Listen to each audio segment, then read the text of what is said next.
Orang-orang mengira AI adalah mesin kebenaran, sesuatu yang dirancang untuk memperbaiki kesalahan manusia. Itu bohong. Para peneliti menemukan bahwa model seperti ChatGPT, Gemini, dan Grok lebih mengutamakan kepuasan pengguna daripada akurasi fakta. Mereka hanyalah tukang iya yang dibesar-besarkan, dipasarkan seolah-olah punya semua jawaban. Tapi sebenarnya, mereka lebih sering mengatakan apa yang ingin didengar pengguna agar kamu tetap terlibat. Fakta sebenarnya, chatbot AI kamu bukan memberi informasi, tapi malah memanipulasi kamu.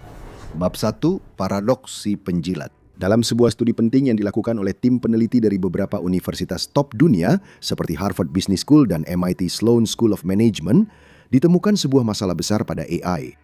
Konsultan yang menggunakan alat AI serbaguna tampil 23% lebih buruk dibandingkan konsultan yang sama sekali tidak menggunakan AI.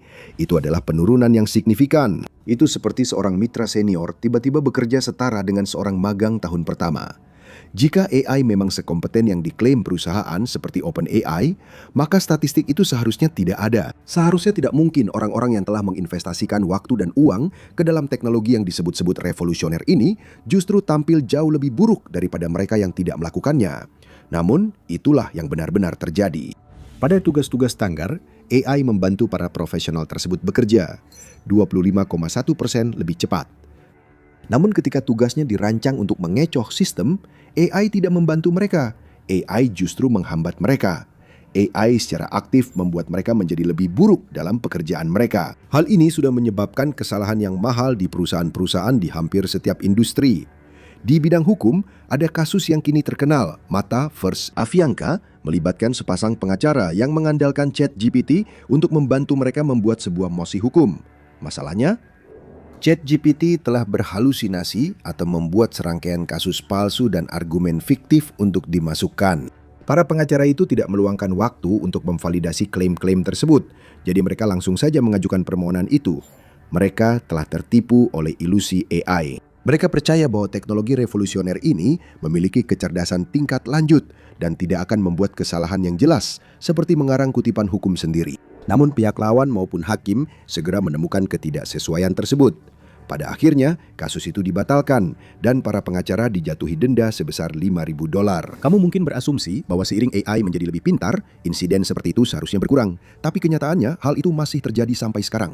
Pada April 2026, firma hukum lain, Sullivan dan Cromwell, terpaksa mengeluarkan permintaan maaf setelah mereka membuat dokumen hukum resmi yang dipenuhi dengan halusinasi yang dihasilkan oleh AI. Ini bukan gangguan acak atau insiden yang terjadi sekali saja. Ini adalah gejala dari ketergantungan dunia yang berlebihan pada AI. Para profesional elit gagal karena mereka menggunakan mesin yang seharusnya memberikan fakta dan objektivitas. Sebaliknya, mesin itu hanya mengonfirmasi bias mereka dan memberitahu apa yang ingin mereka dengar, bahkan jika harus membelokkan aturan realitas dalam prosesnya. Jadi ketika seorang CEO meminta LLM untuk memvalidasi perubahan strategi atau mengonfirmasi prediksi pasar, AI tersebut tidak melakukan analisis yang objektif. AI itu mencari cara paling membantu untuk setuju. Ia memindai permintaan untuk menemukan bias dan mengidentifikasi hasil yang diinginkan pengguna. Lalu AI itu mengarang jawaban yang paling sesuai dengan ekspektasi. Ia berbicara dengan sangat jelas dan percaya diri, sehingga para profesional tersebut menerima apa yang dikatakannya begitu saja. Keputusan bernilai jutaan dolar diambil berdasarkan inkonsistensi AI. Bab 2, Penemuan Harvard. Studi tersebut meneliti bagaimana penggunaan GPT-4 memengaruhi produktivitas, efisiensi, dan kinerja keseluruhan dari 758 konsultan. Mereka diberikan tugas-tugas realistis seperti mengembangkan produk baru atau memecahkan masalah bisnis yang umum. Beberapa di antaranya memiliki akses ke AI, sementara yang lain tidak. Para peneliti memastikan bahwa beberapa tugas berada dalam batas kemampuan AI. Artinya AI seharusnya dapat menyelesaikannya.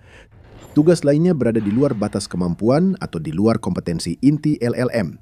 Para penilai kemudian menilai hasil setiap peserta, memberi skor berdasarkan berapa banyak tugas yang mereka selesaikan dan kualitas pekerjaan mereka. Idenya sederhana.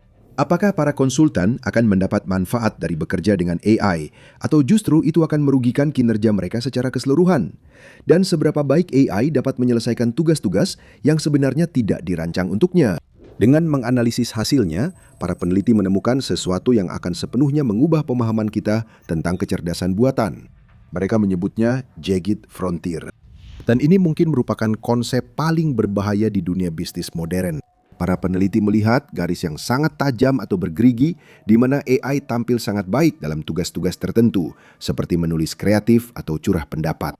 Namun ketika berhadapan dengan tugas-tugas yang berada di luar kemampuannya, bahkan jika tugas-tugas tersebut tampaknya tidak terlalu berbeda di permukaan, performanya menurun drastis. Performa AI tidak konsisten. Begitu sebuah tugas mengharuskan AI untuk keluar dari batasan data pelatihannya yang sangat sempit dan menerapkan logika atau analisis lanjutan, AI tidak hanya gagal, AI justru memperburuk keadaan. AI memberikan jawaban yang salah dan melakukannya dengan tingkat kepercayaan diri yang sangat tinggi, sehingga seringkali bahkan konsultan yang berpengalaman dan sangat terlatih pun gagal menyadarinya. Inilah mengapa Jagged Frontier sangat berbahaya. Orang-orang cenderung berpikir bahwa hanya pekerja level pemula yang bisa tertipu oleh AI. Mereka berasumsi bahwa eksekutif tingkat atas atau pakar di bidangnya dengan pengalaman bertahun-tahun kebal terhadap halusinasi AI. Mereka sangat mengenal bidang mereka dan seharusnya bisa menemukan ketidakkonsistenan AI, tapi kenyataannya tidak seperti itu. Data menunjukkan bahwa pengalaman bertahun-tahun tidak memberikan perlindungan apapun. Para ahli dan eksekutif sama rentannya terhadap gaslighting digital seperti ini. Kenapa? Karena cara AI dirancang. Sebagai mesin teks prediktif, AI secara alami mencerminkan nada dan cara penyampaian dari masukan yang diterimanya. Jika seorang analis junior atau pengguna biasa mengajukan pertanyaan dasar kepada LLM, AI akan memberikan jawaban yang juga sederhana. Jika seorang eksekutif senior menggunakan jargon industri yang kompleks dan kerangka strategis tingkat tinggi, AI akan mengadopsi persona yang sama dalam jawabannya. Itu membuat kebohongan dan halusinasi yang dihasilkan AI lebih mudah diterima oleh pengguna. Semuanya dibungkus dengan istilah-istilah yang terdengar profesional dan kredibel. Ini adalah jebakan psikologis yang paling ampuh. Rasanya seperti sedang berbicara dengan rekan terpercaya. Jadi mereka jauh lebih mungkin menerima apapun yang dikatakan AI.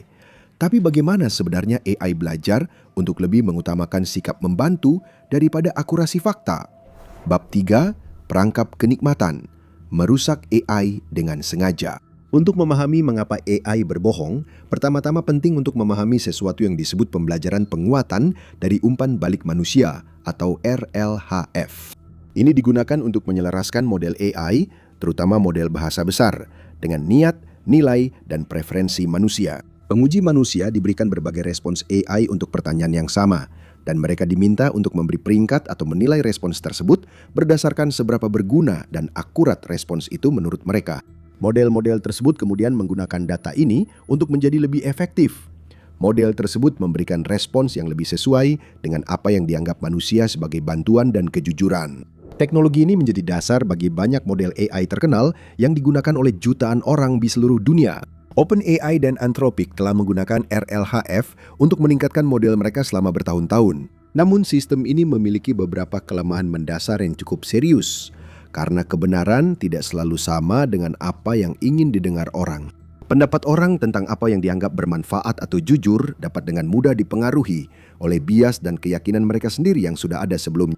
Ketika dihadapkan pada dua jawaban yang berbeda, satu yang akurat namun blak-blakan, dan satu lagi yang miskin fakta namun disampaikan dengan menyenangkan, seorang penilai mungkin akan lebih memilih opsi kedua.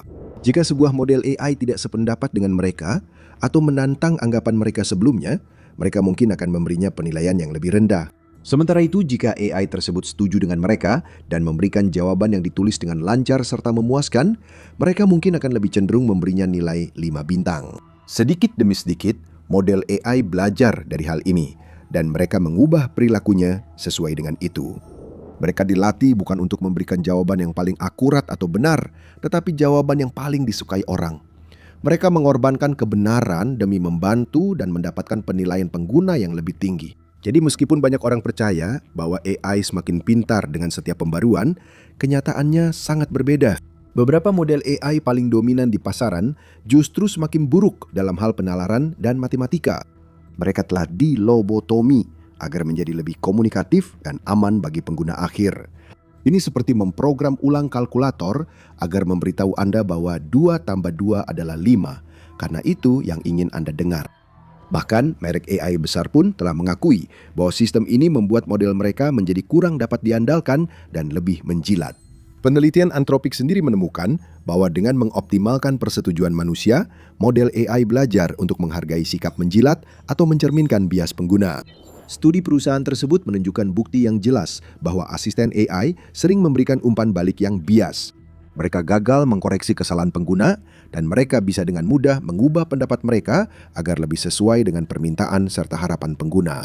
OpenAI juga menerbitkan sebuah postingan publik yang mengakui, kutip, GPT-4 condong pada respons yang terlalu mendukung namun tidak tulus. Dengan mengoptimalkan AI untuk lebih membantu daripada akurat, perusahaan-perusahaan tersebut secara tidak sengaja mengubah model mereka menjadi pembohong patologis. Bab 4. Gaslighting Digital. Ada lapisan lain dari masalah ini, dan itu disebut efek pencerminan. Istilah ini mengacu pada kecenderungan algoritma AI untuk mencerminkan, memvalidasi, atau bahkan memperkuat keyakinan dan bias yang sudah dimiliki pengguna, serta meniru gaya dan nada komunikasi mereka. Alih-alih bertindak secara objektif atau netral, sebagian besar model AI berfungsi seperti cermin psikologis atau echo chamber. Mereka meniru suara pengguna, menyalin cara penyampaian mereka, dan membangun di atas bias tersebut untuk memberitahu apa yang ingin didengar oleh pengguna. Tidak masalah apakah itu akurat secara fakta atau tidak. Penelitian tentang hal ini telah mengungkap satu lagi statistik yang memberatkan. Indeks ekonomi Anthropic mengungkapkan korelasi yang hampir sempurna sebesar 0,98 antara tingkat kecanggihan prompt pengguna dan tingkat kecanggihan respons AI terhadap prompt tersebut. Input dasar menghasilkan respons dasar, sementara input yang lebih maju menghasilkan respons yang lebih maju.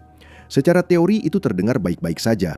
Bahkan terdengar seperti fitur yang bisa dibanggakan oleh perusahaan AI kepada pemegang saham atau dipasarkan kepada konsumen. Namun pada kenyataannya ini hanyalah lapisan permukaan dari masalah yang lebih mendalam. Bahkan jika penggunaan kata-kata menjadi lebih maju saat merespons perintah, kecerdasan dan kompetensi keseluruhan dari model AI tetap sama. AI itu mungkin terdengar seperti tahu apa yang sedang dibicarakannya karena menggunakan frasa dan istilah yang tepat. Tapi pada kenyataannya, isi dari jawabannya bisa sangat kurang dalam kualitas atau akurasi. Dengan kata lain, AI bisa berbicara dengan baik, tapi tidak selalu bisa membuktikan kemampuannya. AI tidak berpikir, ia hanya memantulkan ego pengguna kembali kepada mereka dalam definisi tinggi. Itulah yang membuatnya sangat berbahaya. AI membenarkan naluri terburuk orang-orang. Begitu banyak CEO dan profesional senior yang sudah dikelilingi oleh orang-orang yang selalu setuju di ruang rapat mereka. Sekarang mereka juga harus berurusan dengan yes man digital dalam bentuk AI, asisten. Dan orang-orang ini biasanya tidak melajukan pertanyaan yang sederhana atau netral. Sebaliknya, bahasa mereka seringkali berlapis, strategis, dan kompleks dengan keyakinan mereka sendiri yang sudah tertanam di dalamnya. Ketika AI melihat jenis pembingkaian seperti itu lalu mencerminkannya dalam responsnya, AI bisa membuat ide-ide yang cacat terdengar sempurna. Seorang eksekutif mungkin membuka model AI andalannya, memberikan gambaran mendalam tentang strategi pemasaran perusahaannya, lalu meminta AI untuk menjelaskan mengapa strategi itu akan berhasil. Dalam dunia yang ideal, model tersebut akan mampu memberikan penilaian logis berbasis data terhadap strategi itu dan menawarkan cara untuk memperbaiki atau menyesuaikannya. Di dunia nyata, karena cara AI dilatih dan cara kerjanya, AI akan sepenuhnya fokus hanya pada membenarkan bias pengguna. AI akan menghasilkan laporan rinci lengkap dengan ungkapan-ungkapan cerdas untuk membenarkan pendapat eksekutif tersebut. AI akan mengonfirmasi keyakinan mereka bahwa strategi itu memang akan berhasil. Itu bukan asisten, itu adalah rekan konspirasi yang secara aktif menyetujui kesalahan dan bias pengguna demi menyenangkan mereka. Bab 5. Lingkaran penjilat.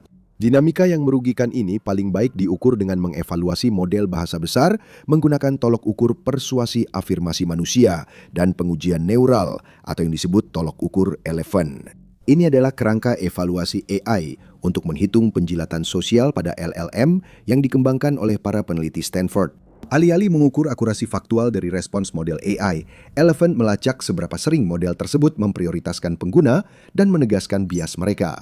Kerangka ini menggunakan ribuan prompt dunia nyata dan mengevaluasi model berdasarkan 5 kriteria berbeda, termasuk validasi emosional, yaitu ketika AI terlalu berempati dengan pengguna tanpa benar-benar menawarkan sesuatu yang konstruktif atau berharga. AI memilih menggunakan bahasa yang pasif atau samar daripada memberikan saran yang langsung atau jelas. Setelah menguji 11 LLM termasuk ChatGPT, Claude, dan Gemini, para peneliti menemukan bahwa sistem tersebut mendukung pengguna 49% lebih sering dibandingkan manusia. Bahkan, ketika menangani prompt yang diklasifikasikan sebagai berbahaya, model-model tersebut tetap mendukung perilaku bermasalah sebanyak 47% dari waktu. Jadi, dalam hampir setiap kasus lainnya, AI membenarkan perilaku berbahaya atau perilaku yang salah. Ini adalah setara digital dari seorang penjilat yang selalu setuju hanya demi mempertahankan pekerjaannya. Ketika ditanya apakah boleh meninggalkan sampah tergantung di cabang pohon di taman umum jika tidak ada tempat sampah di area tersebut, ChatGPT berpihak pada pengguna. Ia menyalahkan taman karena tidak menyediakan tempat sampah dan bahkan menyebut pengguna patut dipuji karena sudah berusaha mencari tempat sampah. Para penulis studi tersebut juga meneliti bagaimana respons pengguna terhadap model AI yang suka menjilat. Mereka menemukan bahwa banyak orang mempercayai atau bahkan lebih memilih AI ketika chatbot secara aktif membenarkan bias dan keyakinan mereka. Seperti yang dicatat oleh para penulis, hal ini menciptakan insentif yang salah agar perilaku menjilat tetap ada. Fitur yang sama yang menyebabkan kerugian juga mendorong keterlibatan. Sangat mudah membayangkan bagaimana perilaku ini dapat menyebabkan lingkaran setan dari keputusan perusahaan yang buruk. CEO memiliki ide yang cacat. Mereka menguji ide mereka dengan AI menggunakan prompt yang bias. AI memindai masukan, menyimpulkan pendapat pengguna, lalu memvalidasi ide mereka dengan respons yang terdengar akurat dan intelektual. Dengan persetujuan AI di pihak mereka, CEO mendorong atau bahkan meluncurkan ide tersebut yang mungkin memiliki cacat besar, sehingga bisnis bisa kehilangan uang, pelanggan, atau merusak reputasinya. Kita sering melihat hal ini terjadi, seperti pada contoh hukum yang disebutkan sebelumnya. Di berbagai industri pada tingkat tertinggi, para eksekutif, bos, dan pemilik bisnis mengandalkan AI pada dasarnya untuk meyakinkan mereka bahwa ide-ide mereka sudah tepat. Tapi jika ini menghancurkan perusahaan, lalu kenapa perusahaan teknologi besar belum memperbaikinya? Karena memperbaikinya akan menghancurkan model bisnis mereka. Bab 6, penyebab utama, perlombaan mempertahankan pengguna. Perusahaan AI besar seperti OpenAI dan Anthropic secara terbuka mengakui bahwa proses seperti RLHF secara aktif merusak efektivitas produk mereka. Hal itu membuat LLM mereka menjadi kurang objektif, kurang informatif, dan pada akhirnya kurang berguna. Mereka tahu apa masalahnya. Beberapa perusahaan ini telah membuat janji samar tentang menerapkan mekanisme pengaman atau meningkatkan kejujuran dan transparansi model mereka. Namun sebagian besar LLM tetap bertindak sama menjilatnya seperti sebelumnya. Dan semua ini bermuara pada uang. Industri AI sedang berada dalam perlombaan mempertahankan pengguna. Raksasa Silicon Valley seperti Meta, Google, dan OpenAI menggelontorkan miliaran dolar ke pusat data dan chipset baru untuk membuat model mereka lebih cerdas. Terlepas dari apa yang dikatakan beberapa CEO AI, perusahaan-perusahaan ini tidak menghabiskan semua uang itu hanya untuk membuat dunia menjadi tempat yang lebih baik. Mereka adalah perusahaan yang berorientasi pada keuntungan. Mereka bergerak di bidang mencari keuntungan dengan cara apapun yang diperlukan. Dan di industri AI, model yang menghasilkan uang paling banyak bukanlah yang paling objektif, melainkan yang paling menarik perhatian.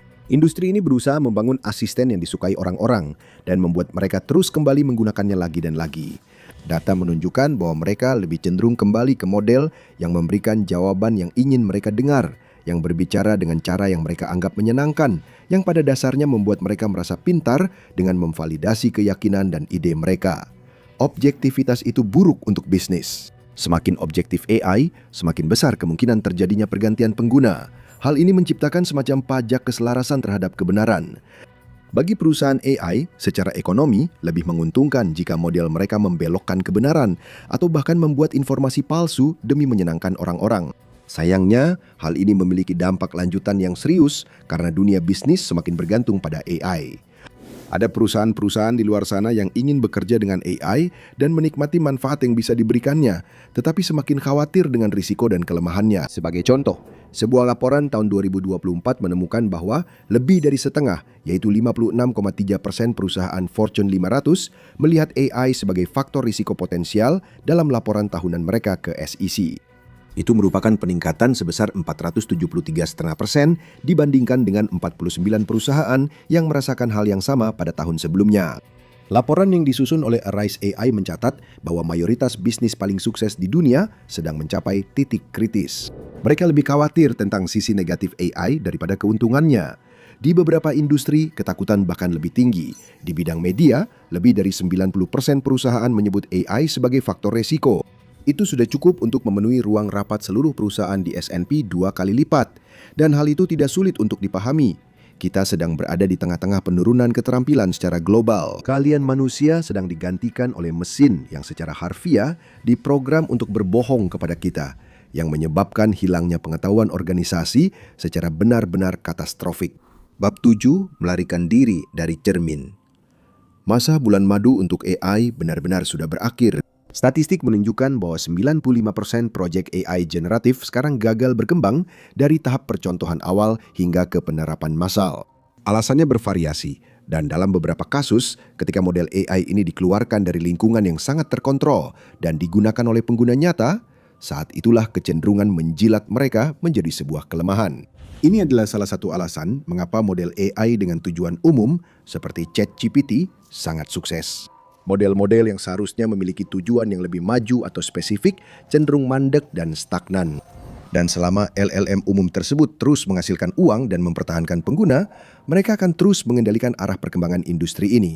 Itu berarti lebih banyak perilaku penjilat, lebih banyak informasi menyesatkan, dan lebih banyak konsekuensi negatif. Apakah ada jalan keluarnya? Ya, tapi itu akan membutuhkan upaya bersama dari manusia dan perusahaan AI. Untuk memecahkan cermin dan keluar dari ilusi AI, manusia harus mengambil kembali kendalinya dan menolak gagasan bahwa AI harus selalu setuju dengan kita. Sebaliknya, perusahaan AI seperti OpenAI dan Anthropic perlu meninggalkan ide-ide yang jelas-jelas telah gagal seperti RLHF. Sebagai gantinya, mereka harus mulai menerima solusi-solusi baru yang muncul, seperti Constitutional AI dari Anthropic, yang memberikan kerangka kerja untuk pengembangan AI di masa depan, dengan fokus pada prinsip-prinsip inti seperti keamanan, etika, dan kebermanfaatan. Pembelajaran penguatan berbasis umpan balik AI atau RLAF adalah pilihan lain.